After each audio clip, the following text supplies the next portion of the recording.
नमस्कार मेरे प्रिय श्रोताओं। आज मैं आप सबको कुसुम भट्ट जी द्वारा लिखित एक कहानी आग और धुआं सुनाने जा रही हूँ। दोस्तों, मैं कहानी आरंभ करूँ उससे पहले मेरी आप सब से ये रिक्वेस्ट है कि मेरे इस चैनल आइए सुने कहानी को यदि आपने अभी तक सब्सक्राइब नहीं किया है और यदि आपको मेरा वाचन पसंद आता है तो इसे सब्सक्राइब कर लें और मेरी कहानियों को लाइक और शेयर भी और बेल आइकन ज़रूर दबा लीजिएगा। तो आइए आरंभ करते हैं। आग और धुआं। लाल बलुई मिट्टी और गोबर से लिपा चूल्हा। आग जलाने लगी है शीतल। ठंड से कप कपाती किट किट बज रहे दांत। नेपाली ऊन के दुशाले में संगमरमरीय देह लपेटती सीटी बज रही होठों से। शिबो, इस पहाड़ में वैसी ही निष्ठुर ठंड ठहरी। मन होता है आग में झोंक दो खुद को। देख तो अकड़ी पड़ी है देह सारी। माचिस की तीली झर्र जलती है, छिल्ला सर्र पकड़ने लगा है आग। शीतल चीड़ की लकड़ियों के बीच रख देती है छिल्ला। लकड़ियां सीली हैं, आग पकड़ने में समय लगेगा, धैर्य की जरूरत है। मैं रजाई ओढ़े बैठी हूँ मूंज के खटोले पर। खटोला झूल रहा है, उड़न खटोले सा इतिहास में। हवा में उड़ रही हूँ पहाड़ की तमाम आग चुराने, जो राम बाण काम करेगी इस मिट्टी के फर्श में, जहां शीतल है कप कपाती देह के साथ। इसको झुलसा चुकी थी आग। फिल वक्त इतिहास में खंडहरों में दफन कर रही हूं इसकी आग को। मेरी नींद पर चढ़ी घोड़े पर सवार सीली हुई ये बुढ़िया मेरी सासू माँ। सदियों के संताप से हाय हाय इसका विलाप। चा बन गई बेटी, देखना तलब रही है ये जीप। कमबख्त जाने कब से मुझे चुप देखकर मार रही धात। हे सोनी, तू बना दे ना चाह, पाहुन से कोई काम कराता है भला। मैं इतिहास के जंगल में हूँ, सामने आग है लपलपाती। इसकी ज्वाला में अग्निकुंड से पैदा होती है एक स्त्री, जिसका चीर पृथ्वी की धुरी पर अटक गया है। मुझे सोया हुआ समझकर उसके उठने का उपक्रम। चाय पत्ती लकड़ी की अलमारी में है, ठहर दे रही हूँ। उश, कोई नहीं जानता मेरे सोए चेहरे एक तीसरी आंखों की है, जो आग से आग का भेद पूछने में व्यस्त है। हर बार यही हुआ गोया इस मिट्टी गारे के बीमार मकान पर जब होता है मेरा आगमन। एक आग लपलपाती आती है और झुलसा देती है भीतर खिल रहे पल पल उल्लास के सुंदर सुंदर फूल। इनकी राख लिए मुट्ठी भींचे पृथ्वी से बाहर ब्रह्मांड में छलांग लगाने को आतुर। ये दूसरी बुढ़िया इसकी जिह्वा से लपलपाती ज्वाला। कटु शब्दों का मेरी मुलायम आत्मा पर प्रहार। छलनी बन चुका है मन। खून के घूंट पीती हूँ।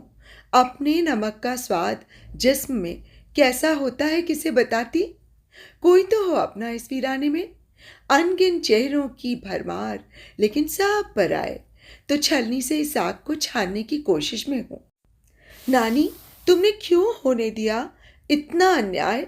तब नहीं ना होगी आग तुम्हारे भीतर दूर तलक। वो आग के घूंट पीती दृष्टि, जिसके पास ठंडे पानी की बावड़ी हो, उसे दूसरे की प्यास का अनुमान कहाँ ठहरा। शिब्बो, तू भी न सोनी जन्मों की आलसी ठहरी। शीतल, मेरी पड़ोसन। हमारे मन के तार आपस में एक दूसरे से इस कदर जुड़े हैं कि दुनिया हमें एक ही माप के गर्भ की जाई समझने लगी है। रूप रंग भी कुछ एक जैसा, बस कद काठी में अंतर है। शीतल लंबी, छरहरी, गोरी, मैं सामान्य। पर शीतल कहती है कि सोनी ही रहती है सामाजिक आयोजनों में आकर्षण का केंद्र। तो उसके आकर्षण की परिधि से बाहर रही उसकी आग में झुलसने को विवश हूँ। शीतल का पति बिना पैंदे का लौटा। शीतल की कोख हरी होने से रह गई। वो भी जब तब छेड़ देती है अपना अग्नि पुराण। कैसे बचूं इस भयावह आग से? भगवान, मेरा क्या होगा? कैसे पाऊं निजात इन 4 दिनों में इस धधकती आग से, कि बचा सकूं झुलसने अपनी साफ शराक आत्मा, जिस पर चूल्हे का गरम काला कोयला रखने चिमटा खोजती रही आग की ये बुढ़िया। माघ महीने की संक्रांति, सूर्य की राशि, एक पवित्र दिन, लोगों की आस्था का केंद्र। इस पहाड़ी पर लगता है सदियों से विशाल मेला, जिसे पहाड़ में कौथिक कहते हैं। मैं और शीतल देश से आई हैं पहाड़ पर, इस संकल्प के साथ कि हर साल मेरे गढ़वाल और मैं उसके कुमाऊं बागेश्वर मेला देखने ज़रूर जाएंगी। और हमारी इस पवित्र इच्छा के बीच कोई नहीं आएगा, चाहे प्रचंड होने लगे सूर्य या भूकंप से हिलने लगे पहाड़, सुनामी आए या हो धरती पर जल प्रलय। मेला हमारे सपनों में था, नींद से बेखबर करता। मेले के रंग, सपनों के रंग, जीवन के रंग एक दूसरे वाबस्ता। इसी बिना पर शीतल बड़ी बहन सी मेरी सहयोगी रहती आई है। मैं अलस समय के भीतर मधुमक्खी से रेंगती रहती हूँ और शीतल हमारी भूख की तृप्ति के वास्ते संसाधन जुटाने में व्यस्त। इस हरी पहाड़ी पर जरूरत की चीजों के नाम पर अकाल पड़ा रहता है हमेशा। तो देश से आए अपने माटी की महक पीने वालों को मुकम्मल सामग्री नहीं मिल पाती। फिर भी अभावों के साथ अपने पन की गंगोत्री में नहाते, स्नेह के जल से निखारते वे ताज़ा तरीन होते रहते हैं। ऐसा सुख शहर में कहाँ मिलता है। शीतल कहती है, मैं तो सोनी तेरी सेवादार ठहरी, तू सुख के घूंट भर रजाई के भीतर। वो खिल खिल हंसती है, उसके गले में चांदी की हंसुली चमकती है। चांदी की दिप दिपाती रोशनी मिट्टी गोबर लिपी दीवारों को चमचमा कर पावन बना रही है।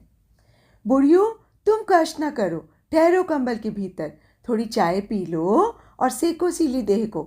शिबो, सीली लकड़ी सी टांगें बुढ़ियों की, अब उठने के अतिरिक्त कोई चारा नहीं। मैं तीसरी आंख, जिसमें मैंने जुगनू रख छोड़ा था, बंद कर चेहरे पर पानी के छींटे मारकर चूल्हे की दूसरी ओट में बैठती हूँ। बर्फीले पानी का दर्द मेरा चेहरा बयां करता देख बुझती लकड़ियों में चीड़ की लकड़ी डालकर ज्वाला प्रज्वलित कर देती है शीतल। अब हम चाय के घूंट भर खालिस दूध और कच्चे गुड़ का स्वाद लेते बर्तन के सुख में डूब रहे हैं। सुख ठंडे और गर्म के बीच का जल है, कुनकुना। शीतल कुमायूं के मेले से खरीदी सींगरी और बाल मिठाई निकालती है। मेलों का वैभव, वाह, तब क्या मजे रहते हैं हमारे। कौन आई है विशेश्वरी? पहुनी आई है बल, कहाँ की चेली ठहरी? लाठी की ठक ठक के साथ सुख से छलकती झील पर आवाज़ों के पत्थर, गंदला गया पारदर्शी जल। आवाज़ें जो अपने साथ सदियों का जमा कचरा भी लाती हैं, पत्थरों के साथ। मेरा सुख कीड़े सा रेंगने लगा है कान के पर्दे पर। मैं अपने किवाड़ बंद करने को होती हूँ, ये साकल खटखटाने चली है। उन आवाज़ों का बोझ तब भी ढोती रही लंबे दिनों तक। शीतल संस्कारवश पाँव छूती है, कटी फटी पाँव की एड़ियाँ और नेपाली चेहरा गोल झुर्रियों भरा। खिचड़ी बाल बरगद की जटाएं सी झूल रही हैं। शीतल अपना होना बताती है। वो हुलसकर शीतल का चेहरा छूती है। तो पाहुनी अपने ही पाड़ की चेली ठहरी, वो भी दुशांत की जन्मी है, बोली भी खिचड़ी। शीतल केतली की बची हुई चाय गिलास में औटाकर उसे थमा रही है। मेरे घर से आधा कोस दूर उसका घर पहाड़ की टेकरी पर है, एकदम सुनसान जगह, मनुष्य मन का छलावा भी नहीं, जहाँ सिर्फ नदी की धारा दिखाई देती है। मेरी गंध पाकर वो सुबह धमकती है। बर्फीला दिन, जिसकी हांडी में उबलने की शुरुआत हो चुकी है। कुल 22 वर्ष की ठहरी, तब छूट गया पति का संग साथ। इतनी सी उम्र थी मेरी। वो सीख सी टांगों वाली को घूरती है कि वजह उसकी ये सौतेली बेटी रही हो। बीमार आंखें धरती में गड़ रही हैं। अपने जन्मदाता को नंगा होना बर्दाश्त नहीं हुआ कभी, पर आग के सामने किसी की क्या बिसात जो जलाए न हाथ। कुछ चीज़ें ऐसी होती हैं जो अंधेरे कोनों में समय की मिट्टी में दबी ढकी रहनी चाहिए।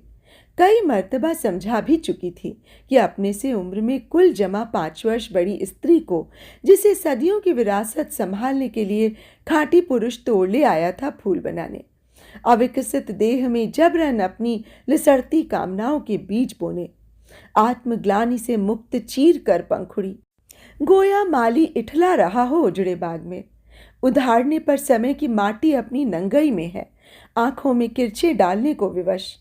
कितनी बार समझाएं, वो समझना ही नहीं चाहती, जिनका संबंध भी अजीब पहेली है गांव के सामने। हे प्रभु, ऐसे भी जुड़ते हैं रिश्तों के धागे, स्वाद से एक दूसरे से जुड़ी, फिर भी विचारों से कोसों दूर। एक आग है तो दूसरा पानी। पानी ही डालकर बुझाती आई है वर्षों से सुलगती इस आग को।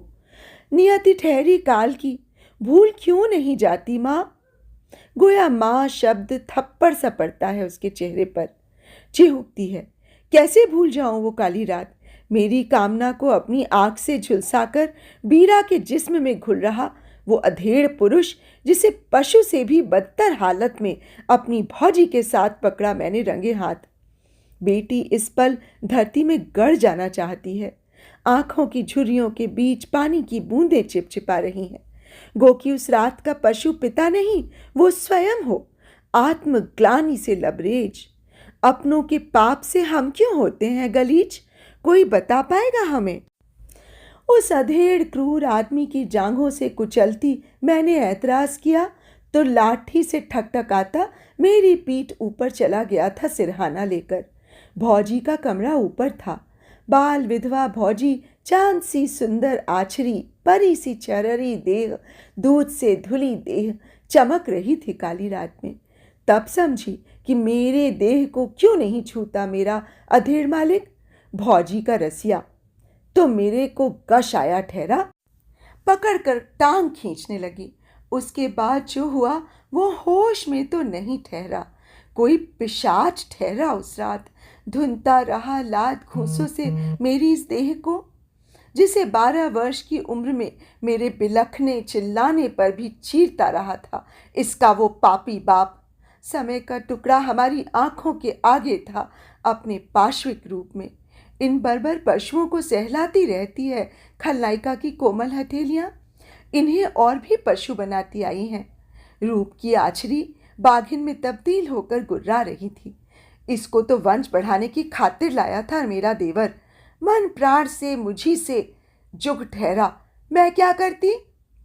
अगले दिन आछरी मेरे जख्मों पर लेप लगाती रही। वो निर्मम पशु बाहर जड़ी बूटियां कूटता ठहरा। दोनों ही मेरी टूटती सांसों को जोड़ते फुसफुसाते। बेचारी कैसे तड़प रही है। आगे के शब्द गले में ही अटकने लगे हैं। धुआं चूल्हे के इर्द गिर्द गोल गोल घूमते कमरे में भरने लगा है। बोझिल हमारी सांसें छटपटा रही हैं। शीतल के गालों पर आंखों से गिरती चांदी की चमक वाली पानी की बूंदें गिर रही हैं। पानी की इन बूंदों के अक्स में इतिहास में दबी चीखें मुखर हो उठी हैं। भीगी आवाज में समानांतर कथा सुनने लगी है शीतल। इसके पीछे आग बुझाने की उसकी लघु चेष्टा हो सकती है। उसकी गोरी गुदाज हथेलियां बूढ़ी झुर्रियों भरी आंखों पर गिरता गर्म पानी सोखने लगी हैं। सहसा शीतल चिहुकने लगी है। सोनी, देख मेरी उंगलियों को, देख तो झुलस गई है इनकी पोरें। हे भगवान सोनी, ये सच है या सपना। इस हड्डी के मांस के पिंजर में औरत नहीं, सिर्फ आग है, आग। वो बदहवास सी मेरी कलाई पकड़ती बाहर खींचे जा रही है। मैं पीछे मुड़कर देखती हूँ। मेरी आंखों में गाढ़ा धुआं भरता जा रहा है। तो अभी आप सुन रहे थे कुसुम भट्ट जी द्वारा लिखी ये कहानी आग और धुआं। दोस्तों, ये कहानी और मेरा वाचन आपको कैसा लगा? यदि हो सके तो कमेंट बॉक्स में ज़रूर बताइएगा। तो अब मुझे इजाज़त दीजिए। नमस्कार।